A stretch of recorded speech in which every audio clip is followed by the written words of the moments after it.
Okay, here for sale is my 1983 Toyota pickup. Here's the engine. I haven't cleaned it off or anything like that. You can see that it's a little dirty. It's been professionally rebuilt.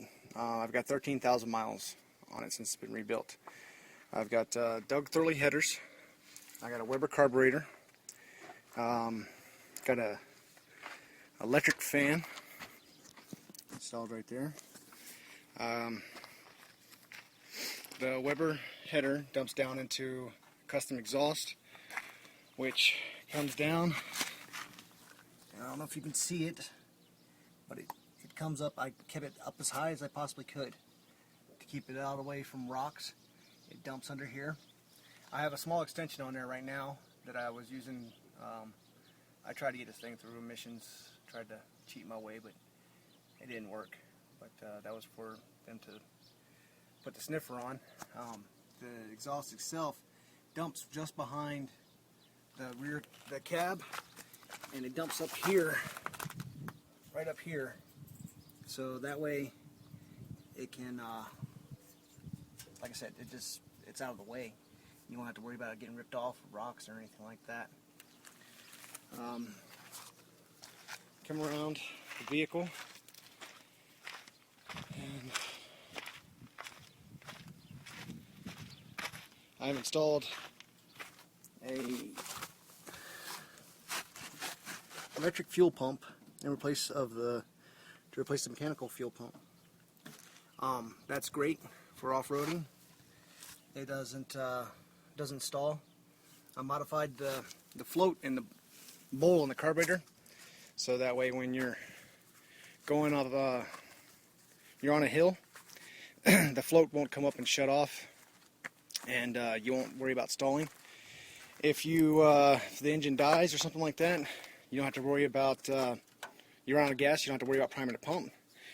You just come over here into the cab, and this is a switch for the fuel pump. That's on, that's off. So if you were to park it somewhere, you just turn it off, no one would ever know to hit that switch. You have to have that fuel pump on. See, right now you don't hear any noise. There's the electric fuel pump. You have to have that on while you're running it. Here's the interior. You can see it's not in the greatest shape. There's no carpet. I was going to run and align the interior, replace the bucket seats. These are the stock seats. The dash, I was just going to put some carpet over it or whatever. I mean, it was for off-roading, so I really didn't care about that. Put a stereo in here. Let's see here. Alright. Little CD player. It's got an MP3 input. So, turn that off. Hit the key here. It's got 33-inch tires on it. The front doesn't have anything done as far as the suspension goes. I did put a 2-inch body lift around it, which helps with the clearance. I was going to put new springs on the front. I was going to take them out of a Chevy. You can find the information for that online. It's a real cheap upgrade to lift it up. I have some flip shackles that were custom made for the front, but they have not been installed. You can see the rear ones have been installed, and it gives it a nice little lift there.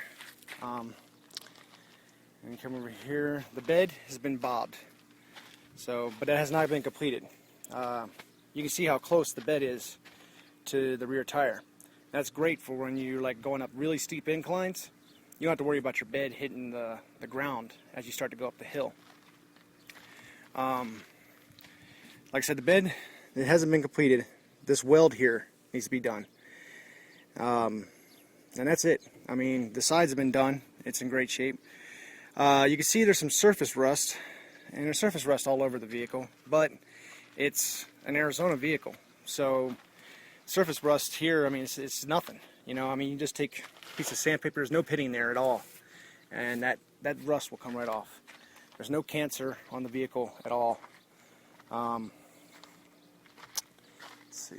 Walk around. There's a spare tire and a high lift jack comes with it. And there's some more surface rust you can see, but there's no pitting to it. It's just surface. It's take a couple minutes to take that off. Doors, everything worked good. Body panels are clean. Really hasn't had too much damage. I caught a rock right there, but didn't do anything noticeable.